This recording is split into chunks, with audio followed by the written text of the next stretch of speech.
naghahanap ka nga ng lending app or loan application, kailangan i-check mo muna kung legal ba silang nag-ooperate dito sa Pilipinas. Kaya today, ay re-reviewin nga natin si FT Lending App. Huwag nga kayong mag-alala dahil nasa listahan siya ni Securities and Exchange Commission, kaya nga legal ito. Gusto mo pa mag-check ng mga legal na online lending app, visit www.checkwithsec.sec.gov.ph. Ngayon nga ay pag-uusapan natin si FT Lending. Yes, na-approve nga ako dito, pero sulit ba talaga siya? Disclaimer, this video is not sponsored. Lahat ng sasabihin ko ay based lamang sa aking experience. Downloadable to both iOS and Android user. Ito nga lang kung paano mag-apply. Sino-sino nga ba yung mag-apply dito? Filipino resident, 18 to 60 years old. Dapat meron kang at least one valid government ID at active mobile number. Kapag na-download nyo nga, ay lalabas itong login now.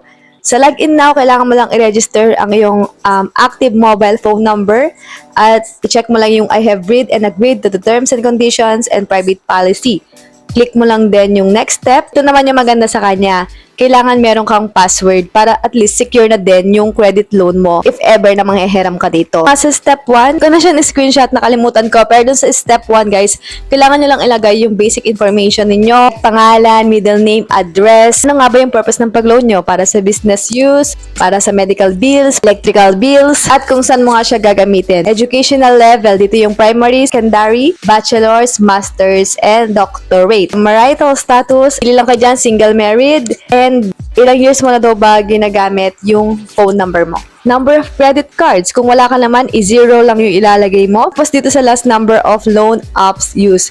Tingin ko, ako in my own opinion, pag nilagyan mo to, or kung talagang meron kang active loan app, pwede kang ma-reject. Kasi syempre, baka iniisip ng mga ibang loan app, hindi mo nga mabayaran. Kaya nga, naghihiram ka pa sa ibang lending app. Address at iyong email address. Tapos nga, dito naman tayo sa iyong job type. Ano ba yung trabaho mo? BPO, teacher, staff, unemployed. Isa pang reason kaya tayo na-reject kapag ka unemployed ka. Kasi nga, iisipin nilang loan app, paano ka makakabayad? Kaya nakadepende pa rin po sa assessment ng mga loan app if ma-approve kayo or hindi. Tapos sa payroll, tuwing kailan ba pinapasahod? Once a month, twice a month, every week. At ilalagay mo lang dyan yung payroll date, tuwing kailan? 15/30, 10/25, and last yung monthly income. Ay maghihingi sila ng 3 contact references.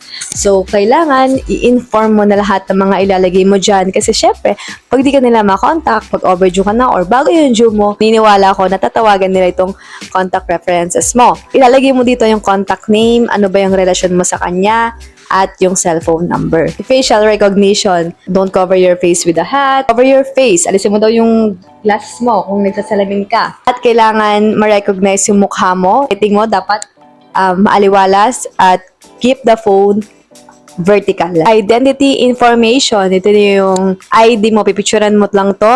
Front and back. ID number. First name, middle name, last name, gender, and yung iyong birth date. Kanina nakita nyo na meron sila offer sa akin 3,000 pesos kasi ngayon yung maximum amount nila. Nakikita nyo na ang offer lang nila sa akin ay 800 pesos. Tapos pindutin nyo lang yung get cash now. So depende to kung magkano amount yung ipapahiram sa inyo ni FT Lending ha.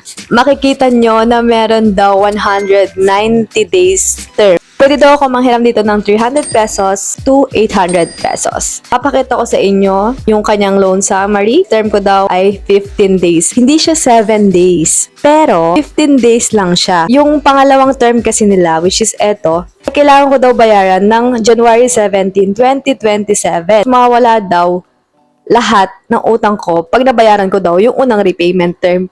Parang wala din. 15 days lang talaga siya. Disbursement naman, lalagay ka lang dyan ng e-wallet or bank. Mas maganda kung e-wallet na lang like GrabPay, Maya, or GCash. Ang repayment term ko daw ay sa 7/26/2026 or July 26, 2026. Click continue. Tapos mag-aantay ka lang ng ilang minuto.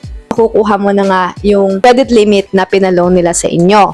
Sasabihin ko nga dito yung aking final verdict. Yes, totoong legal po si FT Lending. At totoo lang ma-approve ka in just 5 minutes. Ang ganda dito, hindi siya 7 days, pero 15 days, hindi po siya 90 days. Malaki yung kanilang interest, 192 pesos sa loob ng 15 days. Malaki yung interest nila sa maliit na loan. Yung 190 days loan term nila ay syempre, hindi naman talaga yon makatotohanan dahil sa 15 days kailangan mo na magbayad. Sa huli, tandaan natin na ang loan dapat ang huling option natin at hindi first choice kapag walang pera. Mas maganda pa rin mag-ipon para tayo ay merong huhugutin sa mga emergency na pangangailangan. Gusto mo pa ng mga loan up review? Don't forget to hit like, comment, share, and subscribe. Bye! God bless!